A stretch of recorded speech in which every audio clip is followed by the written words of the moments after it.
Hi అండి, అందరు ఎలా ఉన్నారు? రండి ఈరోజు మా ఇంట్లో ఏం చేసినానో చూడండి.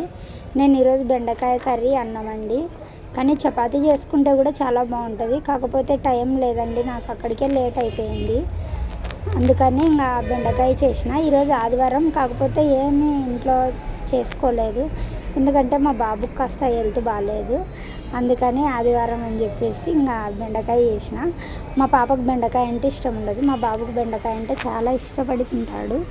ఇంకా ఆ పాప కోసం నేను ఇంకా మళ్ళీ ఏదో చేయాలి సపరేటు అని చేయలేక ఏదో ఒక మాట చెప్పేద్దామని చెప్పి, నువ్వు బెండకాయ కూర తింటే గానా అది ఛాలెంజ్లో నాతో పాటు తింటే గానా నువ్వేది అడిగితే అది కొనిస్తా అని చెప్పినాను.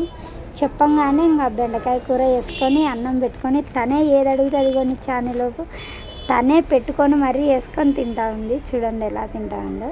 తను అడిగినది ఇష్టంగా కొనిస్తాను అంటే కనుక ఏదైనా తింటుంది, లేదంటే కనుక తినదు, మారం చేస్తుంది.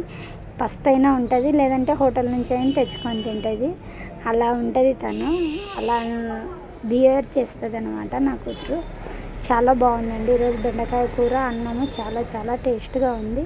చాలా బాగుంది అన్నం అయితే కనుక. అన్నమే ఒకటి, ఇంకొకటి మేము ఎక్కువ స్టోర్ బియ్యం వాడము, ఇంకొకటి సన్న బియ్యం వాడమండి. ఎక్కువ మేము నూకలు వాడతాము.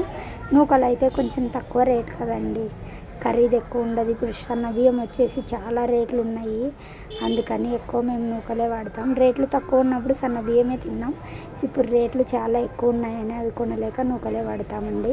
అందుకని నూకలన్నమే చాలా ఎక్కువనే మేము నూకలన్నమే తింటాము.